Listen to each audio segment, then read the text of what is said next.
This is Hear Me Out. I'm Celeste Headley. You don't need us to tell you there's a lot at stake in this presidential election. You probably hear people say that just about daily, maybe hourly. It's not untrue. So given what's on the line here and who the Republican nominee is, why are Democrats in what Politico recently called a full-blown freakout? There's fear that Joe Biden is alienating his base by skewing toward centrism, so much so that a second term could be in jeopardy. So how much can Joe Biden actually bank on Democrats voting blue, no matter who? There's the feeling that under this current late-stage capitalism hellscape, there's no getting better. And Biden should be worried about that and trying to do more to convince them, like, no, we can make this a better country.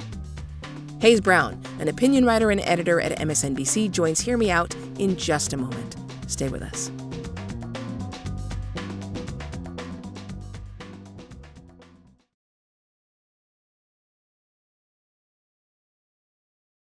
Ryan Reynolds here from Mint Mobile. With the price of just about everything going up during inflation, we thought we'd bring our prices down. So to help us, we brought in a reverse auctioneer, which is apparently a thing. Mint Mobile Unlimited Premium Wireless. How to get 30, 30, bit to get 30, bit to get 20, 20, 20, bit to get 20, 20, bit to get 15, 15, 15, 15, just $15 a month? Sold! Give it a try at mintmobile.com/switch. $45 up front for 3 months plus taxes and fees. Promo rate for new customers for limited time. Unlimited more than 40 gigabytes per month. Slows full terms at mintmobile.com. Welcome back to Hear Me Out. I'm Celeste Headley. We've all learned our lesson about treating polls as gospel this far away from any election, but the presidential race remains, by all accounts, neck and neck, even though one of the candidates is now a convicted felon. We're not going to talk about that guy today, though. Not exactly. We are focusing on President Biden, who is running an interesting race all on his own account. In an attempt to woo conservative voters who may be uncomfortable with Trump, some wonder if Biden is edging too far to the right, alienating some voters on the left and endangering the safety of his supporters in the process.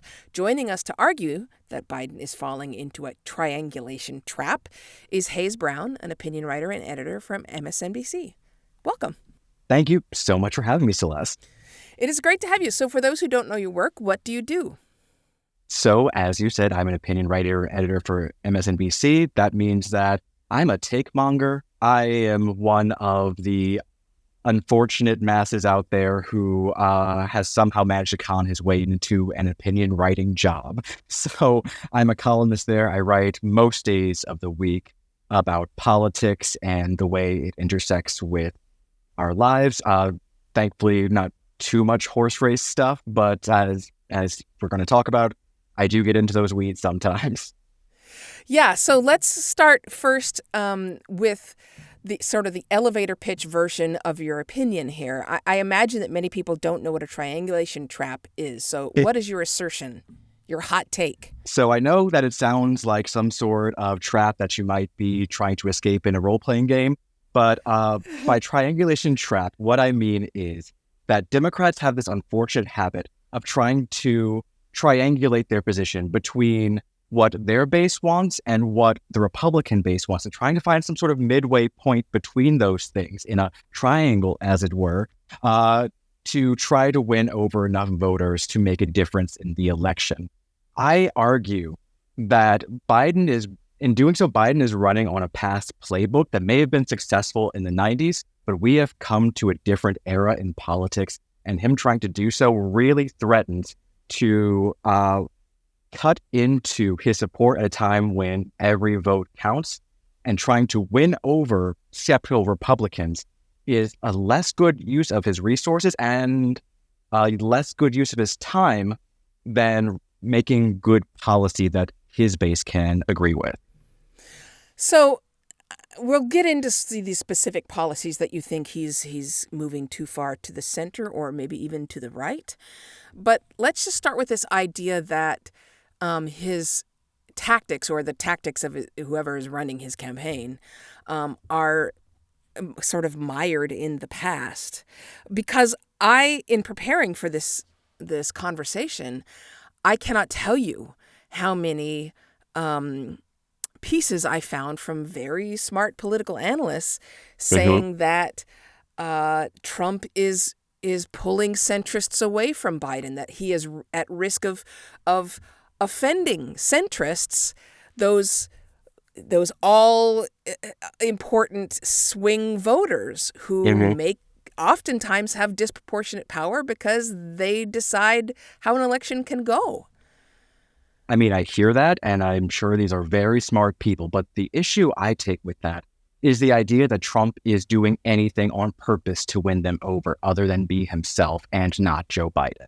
Like, I think that arguing that gives him way too much credit. Like, I would challenge you to name me a single policy of his that he has moderated himself on since leaving office, rather than gone further to the right, more extreme.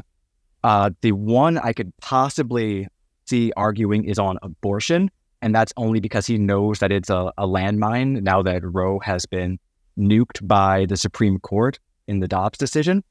Other than him trying to have his way and shuffle a little on abortion, which has always been one of his weak points, to be honest, I can't think of any of his policies that he's tried to change to win over the middle of the political spectrum, as opposed to just being himself.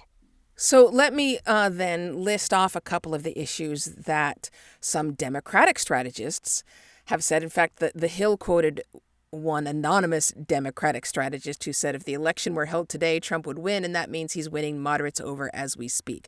That dates back, of course, to April 10th, which in election terms seems like an age ago. But a number of strategists on the left have said that Trump's focus on the economy and the border are places where Biden is vulnerable, and those are places where moderates seem to be liking Trump more and more.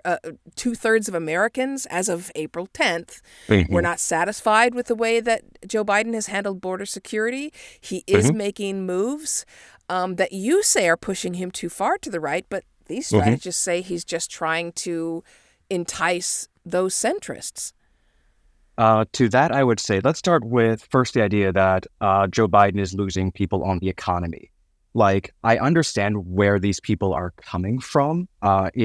Inflation hasn't died down as much as people would have hoped. Like, the Fed still has interest rates high to try and bring inflation down. That makes things like mortgages and credit cards more expensive. That cuts into people's wallets after the decade plus of 0% interest that we've had. It's hard to make the point that the fundamentals of the economy are doing really well. I won't say that they're strong because that's George W. Bush, John McCain territory. We're not putting that juice out there. I think that part of the issue is when you dive into the polls on these issues specifically is that partisan split, that no matter what would be happening at this point with the economy outside of a full-blown actual recession, you would see Democrats saying Joe Biden's doing okay to good, and Republicans saying that he's the worst president in history. So if you look at the crosstabs in most of these polls, that's the sort of picture we're looking at in terms of how the economy is doing. So first, you got to try and figure out the partisan angle of it all. Then you have to think about, okay, what would Trump do differently? He says that he would bring down inflation. Presidents don't have a lot of control over inflation. And you have to think about the misinformation factors out there. Not to say this is a purposeful thing, but when you ask people, what does inflation being reduced look like to you? A lot of people think of it as being prices going down, which is not actually inflation. That's deflation. That is not the same thing as inflation slowing down. That's not what the Fed is trying to do, because deflation is its whole other problem. And on one more point on this, you are, though, starting to see major retailers realize, people are upset. They're not buying things at the price we thought they would and reducing prices. You see more and more retailers slashing those prices. So that may or may not have a macro effect in the going forward, but we're hoping to see some change there. On immigration, we could take a pause there for you to say something. Yeah, let's take a pause here just for a second, because we're going to go back to immigration, which is what I originally talked about. But let's spend a moment with the economy, because look, the economy is actually doing fairly well. Why people don't feel that is partly because of massive inequality in the United States. Mhm. That's another issue that, Preach. yeah, there's very little that a president can do if the Congress is not on board. But that's for behavioral economists to understand.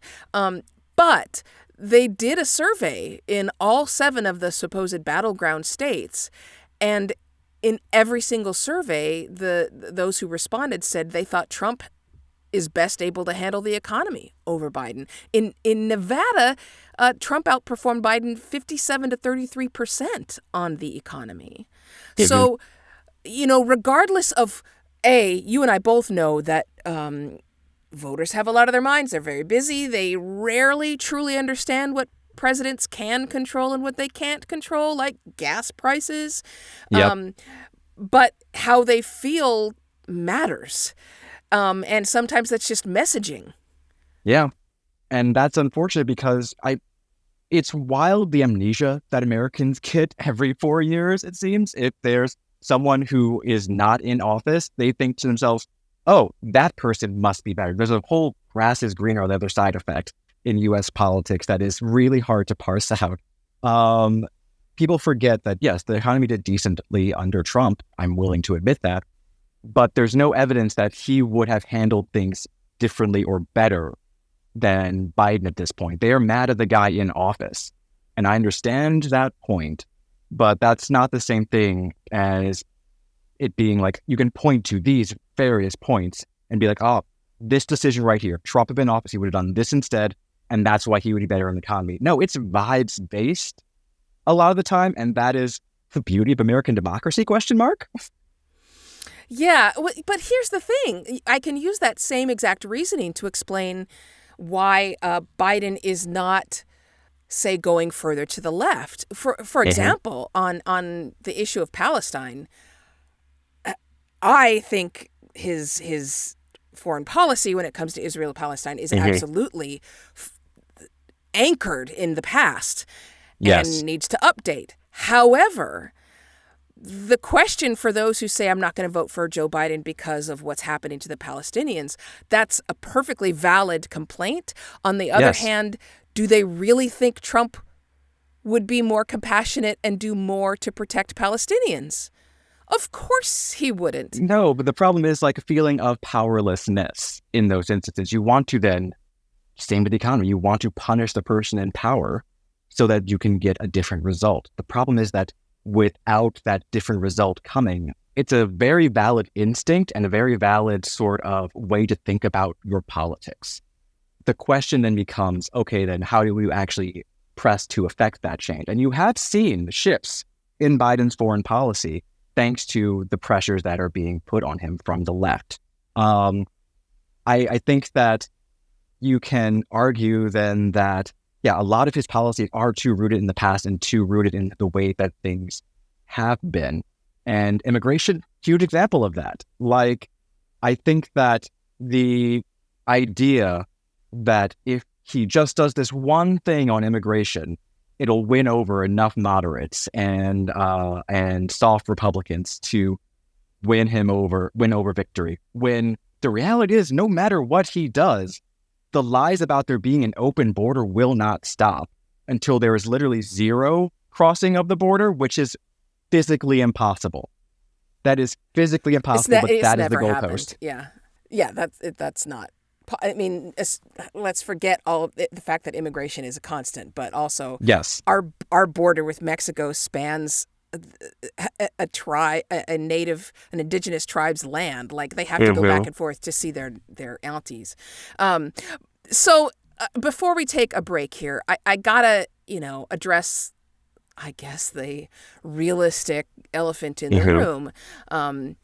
Elephant not in terms of the GOP, but in terms of the fact that many of the voters who are angry with Biden, and reasonably so right now, if you look back at so many of the past elections over the past, say, 10 to 15 years, the very group that has saved the Democrats are those who deserve more.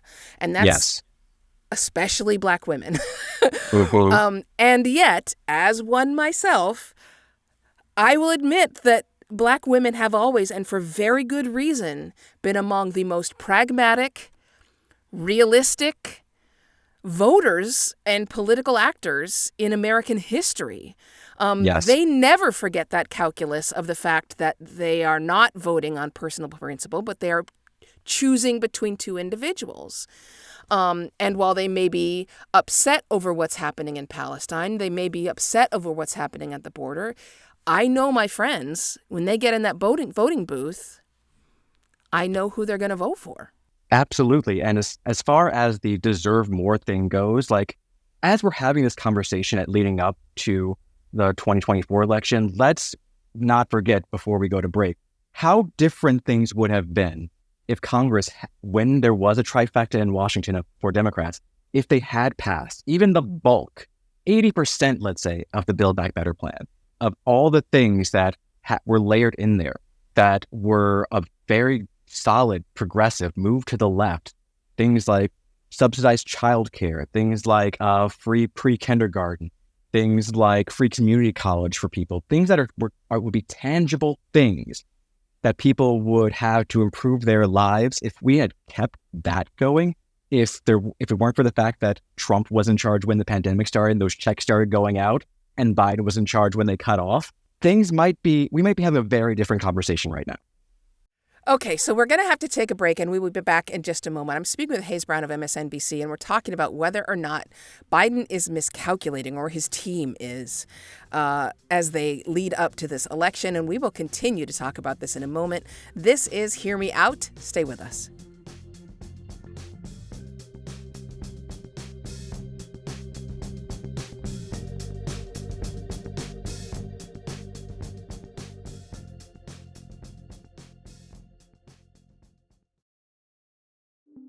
We are audiostack.ai. Combining AI writing, the best synthetic voices, with production and delivery. Be it ads, podcasts, or VOs for video. Just like this ad. How would you utilize AI audio?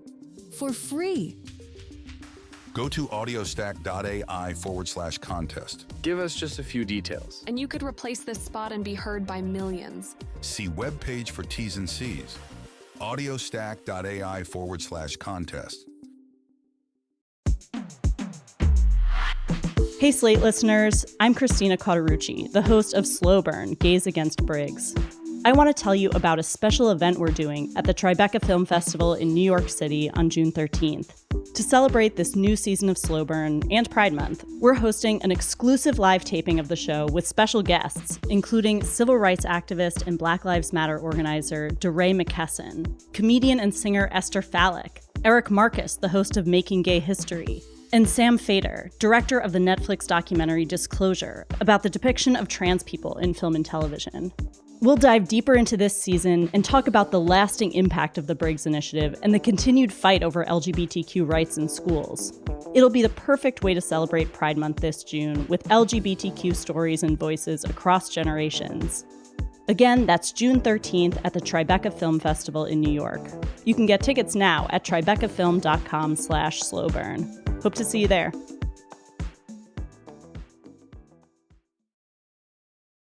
And we're back. I'm Celeste Headley, talking to Hayes Brown today on Hear Me Out, a podcast from Slate, the podcast where we show you that disagreeing without screaming at each other is not only possible, but much preferable to our general practice when we disagree with other people. And today what we're disagreeing about is whether or not Joe Biden and his team are getting the math wrong on their political calculus. Is Joe Biden going too far to the right on issues like immigration and the economy and definitely the Israel-Gaza war?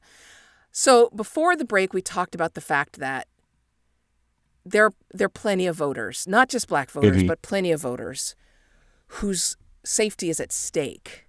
That would include a lot of people in the LGBTQ plus community. That would include a lot of immigrants. It would include a lot of black and brown people. Frankly, it also includes a lot of people who are lower down in the income stream, although they don't always get that connection directly.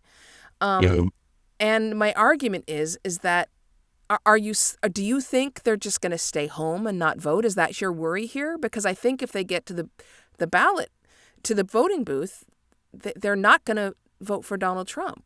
Yeah, I do worry about that at this point. One of the things that should be the most concerning, I think, to the White House and to the Biden reelection campaign is how disengaged and disenchanted younger Americans feel about where this country is going.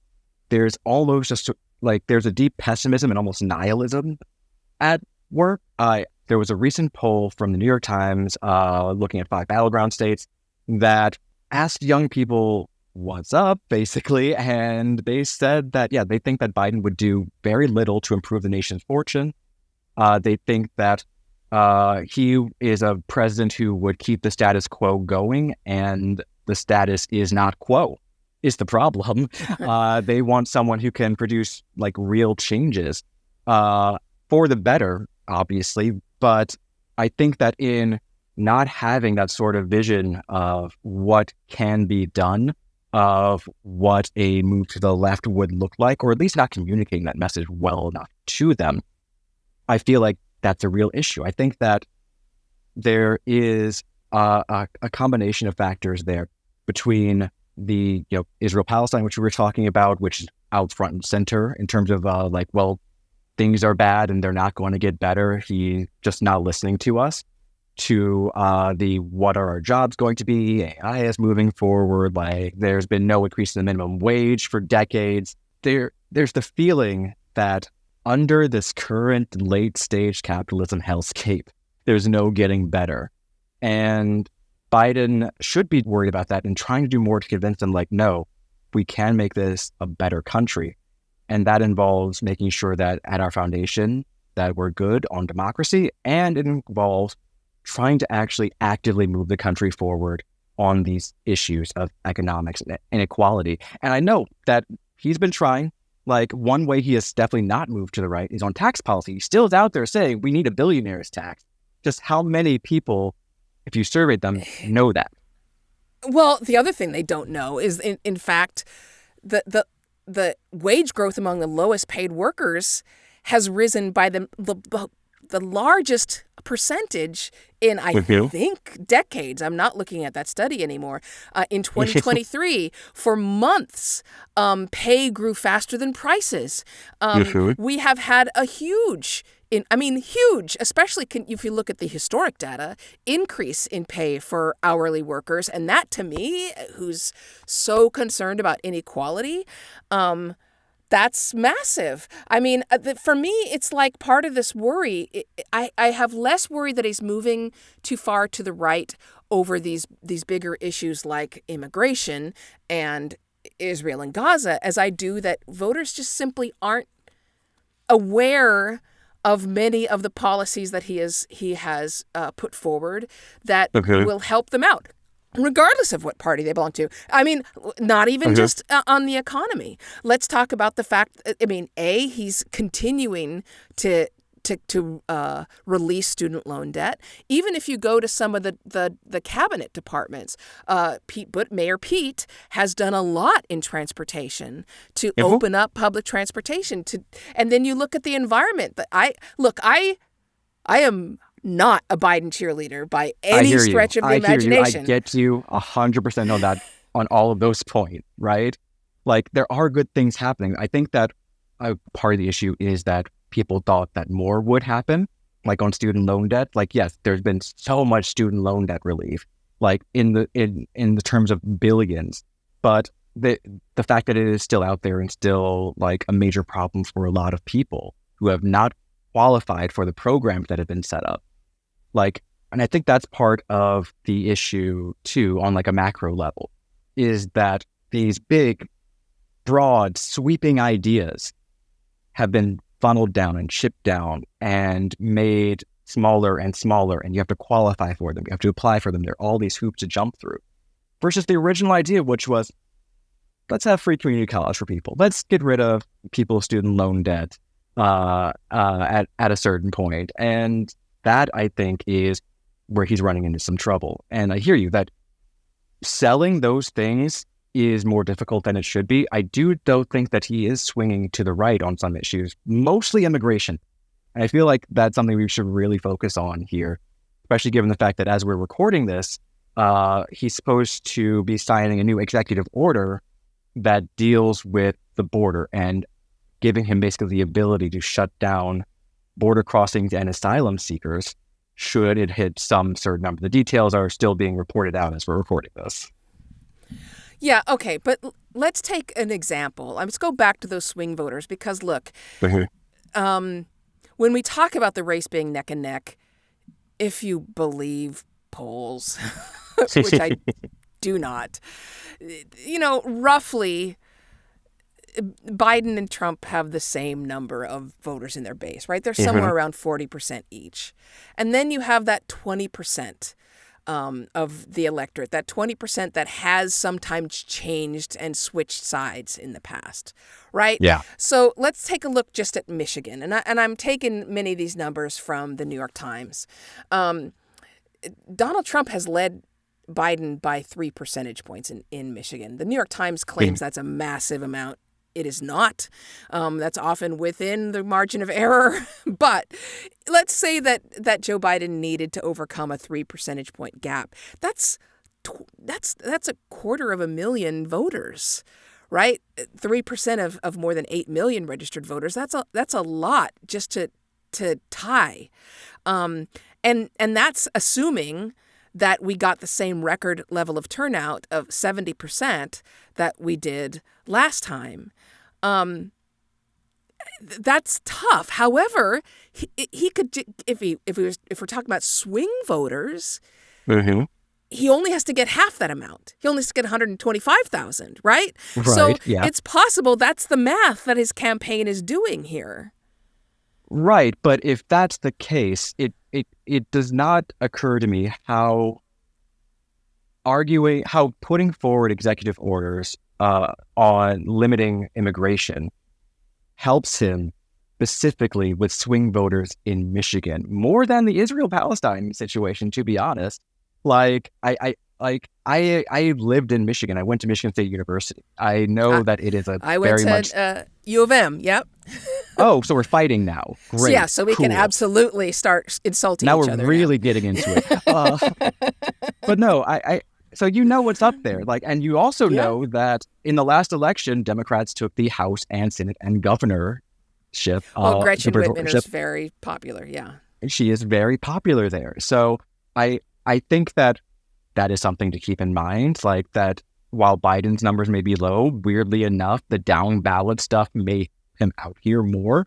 Like it'd be really wild given what we've seen over the last couple of decades about the decline of split ticket voting.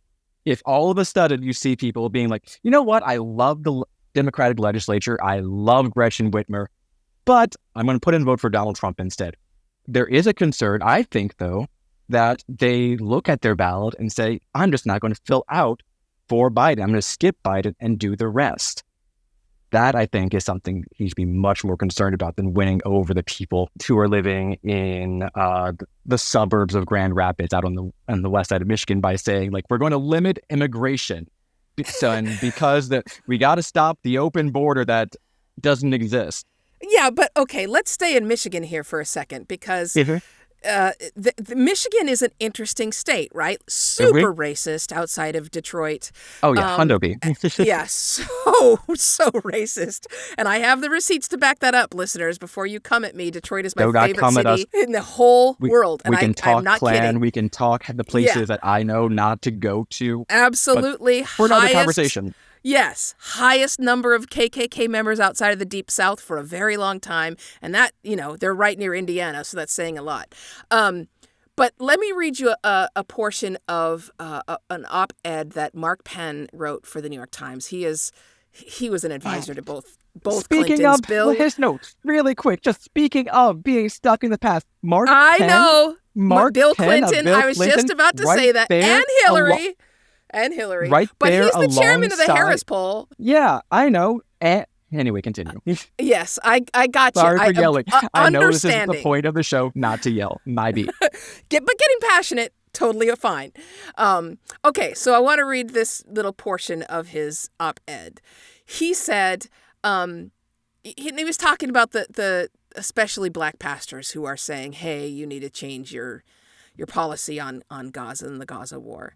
And Penn says this: maybe if Biden were running against a well-liked centrist opponent, concern could be justified. But during a fall election against Mr. Trump, the final month of this campaign is going to see a frenzy of get-out-the-vote efforts, and I doubt the Democratic base is going to sit idly by at the thought of the Trump limo cruising up Pennsylvania Avenue. The reality is swing voters in battleground states who are upset about immigration, inflation, and what they see as extreme climate policies and weakness in foreign affairs are likely to put Mr. Trump back in office if they are not blunted. I hear that. I strenuously have to disagree with Mr. Penn that the part of the problem that you're seeing is having the base feel like they are being taken for granted and not being actively courted and not being appreciated for their solid, consistent voting patterns. Like, if you take that point, I just really think that it overlooks how passionate the exact people who are going to be driving the Get Out campaign work are about some of these issues. Like, if you're trying to get people to the poll and you're depending on volunteers a lot of the time to get out that vote, yeah, being the anti-Trump very much helped Biden in this situation.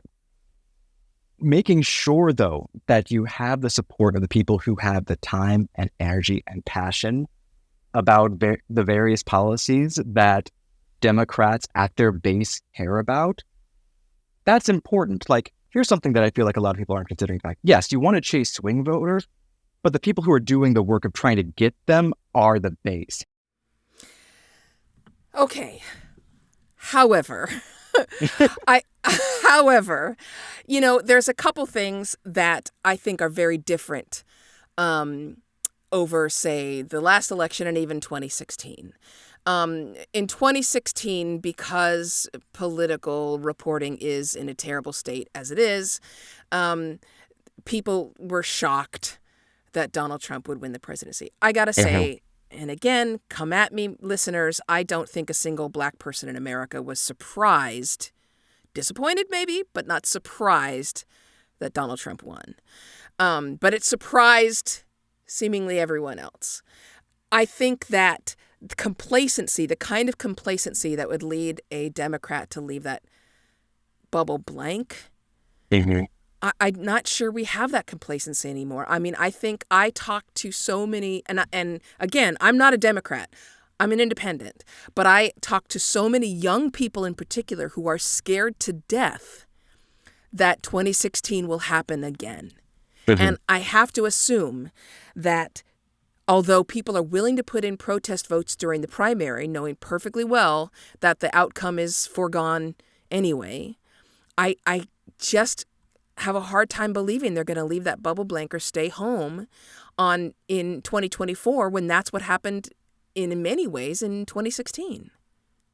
And you honestly might be right there. Like, I think that one of the biggest faults of political journalism, political consulting, honestly, just politics in general, is trying to make assumptions and predictions and convincing yourself that you're 100% right and can't be wrong.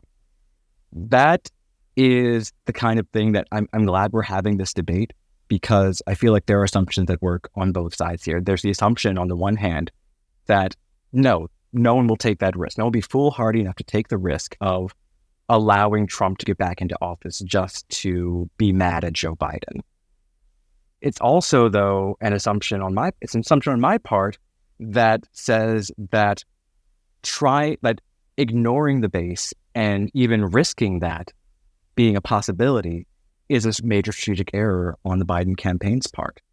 And it's hard to know who's going to turn out right in this case. It's like one of the things I recently wrote about was how up until the Trump conviction, polls had to ask, okay, if he's convicted, would you be more or less likely to vote for him? And now we're living in that world. We're past the hypothetical. We're in that reality, and things are going to either shift or not shift, but we're in a completely different reality than we were.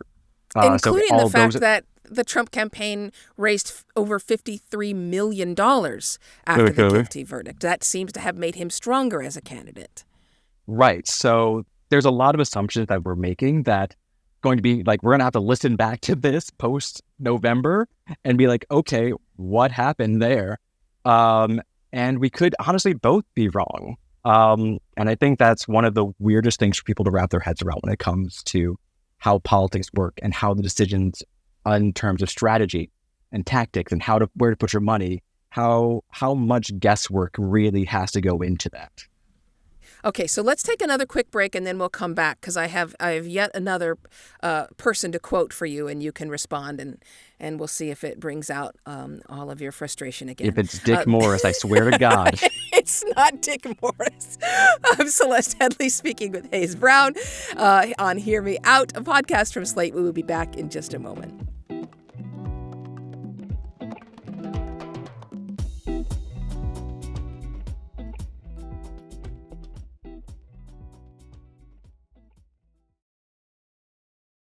Thanks for sticking with us. This is Hear Me Out, a podcast from Slate. I'm Celeste Headley, and I'm talking to Hayes Brown about whether or not the Biden campaign is mucking it up. So I promised you another quote from yet another Democrat, and it's not Dick Morris. I'm going to read you something written by Dave Nagel. Look, you can't get more centrist Democrat, right? He was a three-term congressman from Iowa. I think he led the Democratic Party in that state as well. I could be wrong about that. But he says, in an op-ed, says the title of it is "If Biden Loses, It Will Be Because Democrats Defeated Him." And he's talking basically about purity politics, the fact that, people might not vote for Biden because they're angry over many of the things that you've mentioned. And he says, what good is an individual's belief if their vote results in the election of the person they most want to defeat? This year, the day after the election, if you are a Democrat and didn't vote for Biden when you're asked, who did you vote for? Tell the truth and say with pride, I voted to make Donald Trump president. Now, I bring this up again, and it's an extension of the argument I already made.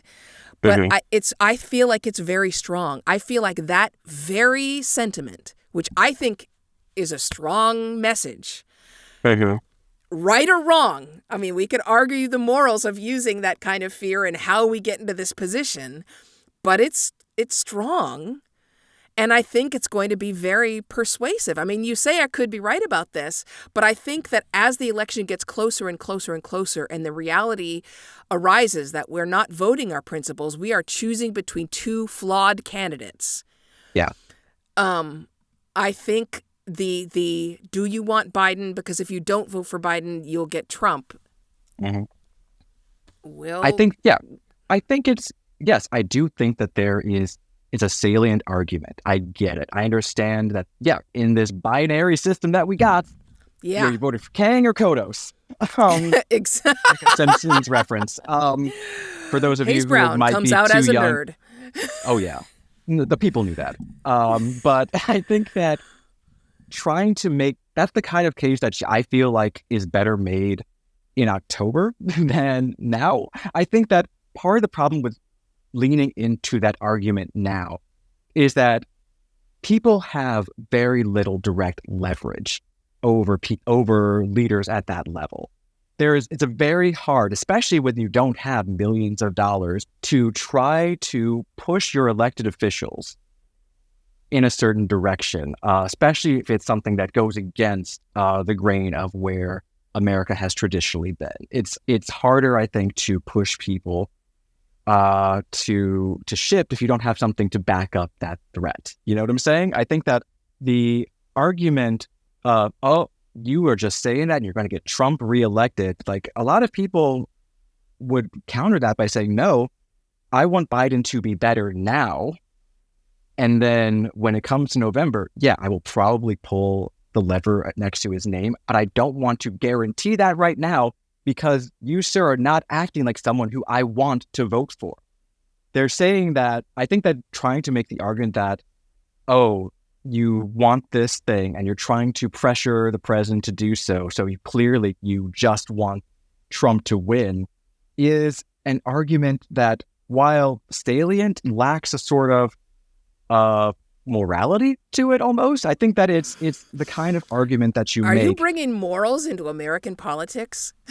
I know it's a fool's errand, but here we go. Because I think that is the issue with a lot of people. Like, I think that in trying to tell them that they should just suck it up and ignore what they believe is a moral wrong, in the name of not making sure that a worse evil wins later.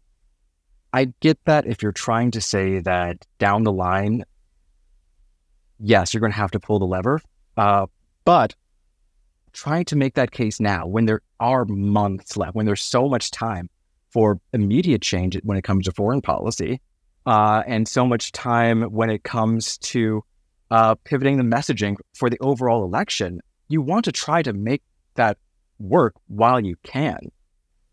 That's where I think the counter argument to that quote is. So just so we can make sure, I want to make sure my listeners are keeping up. Kang and Kodos, I feel like a lot of people know them. They're the kind of identical, so back in constantly 1996, aliens from The Simpsons who show up in the Treehouse of Horror, usually trying to take over the galaxy and at some point suspected of eating humans. Also, speaking of Biden being old-fashioned, you used the metaphor pulling the lever, which no neither voter you has nor done in I decades. No. has No, ever look. done. Look, but at least I'm not trying to triangulate. Look, okay, I have moved forward from yes, my political reference was definitely from the Clinton era, but Come into the It's present, being- Hayes.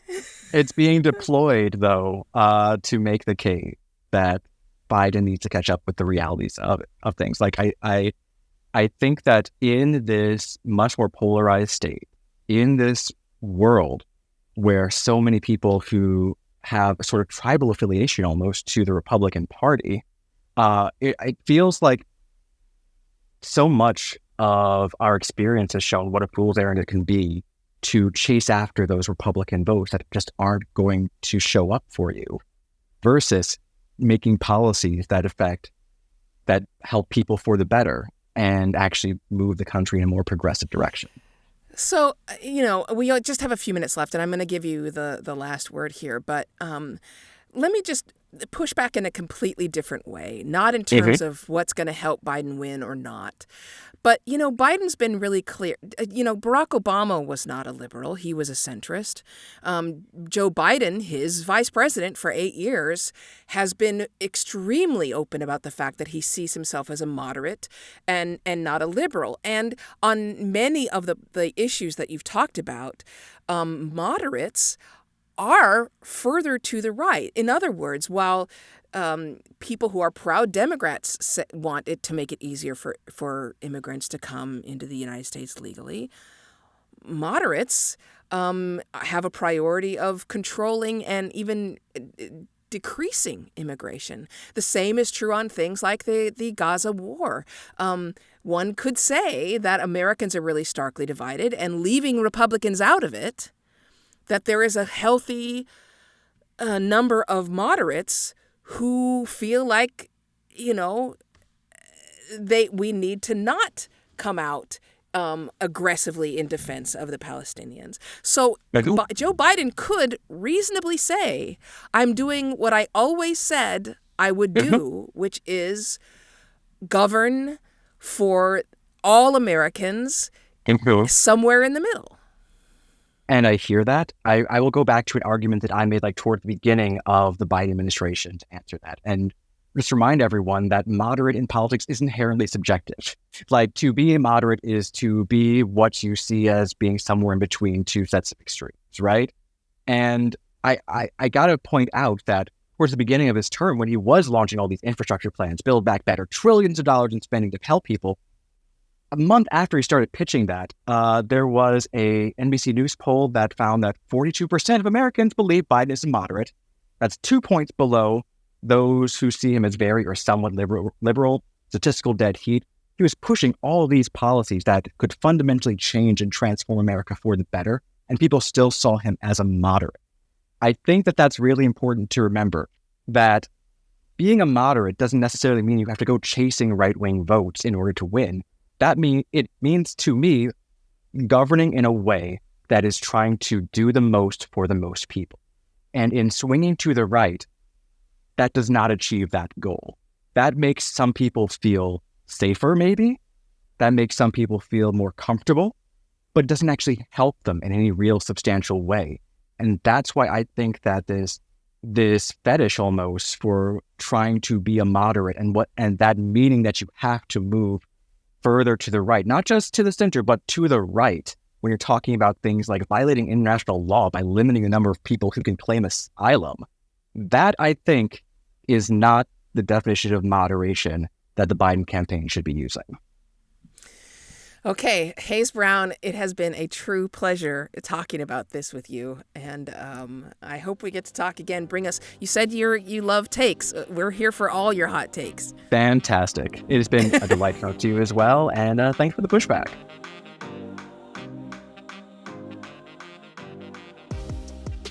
We touched on a lot of different issues of the moment in this conversation. And if one of those topics from the news has raised your ire, we want to hear about it. We always want to know what you think. And we're also pretty sure you have an opinion to share here. So share it with us. You can email us. It's hearmeout@slate.com. A couple weeks ago, we had Barry Maura on the show. He argued that colonialism never actually ended. After that show, a listener named Eunice emailed us from the UK.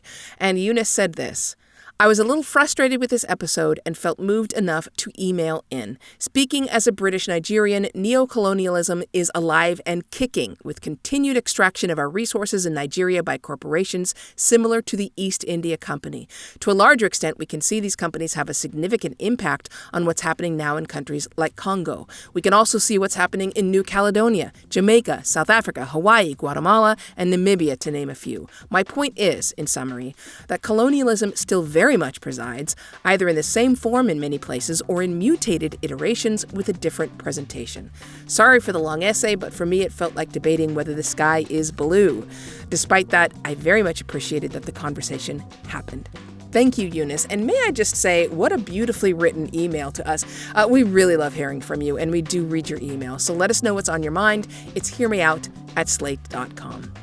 Hear Me Out is a podcast from Slate. The show is produced by Maura Currie. Ben Richmond is the Senior Director of Podcast Operations, and Alicia Montgomery is the VP of Slate Audio.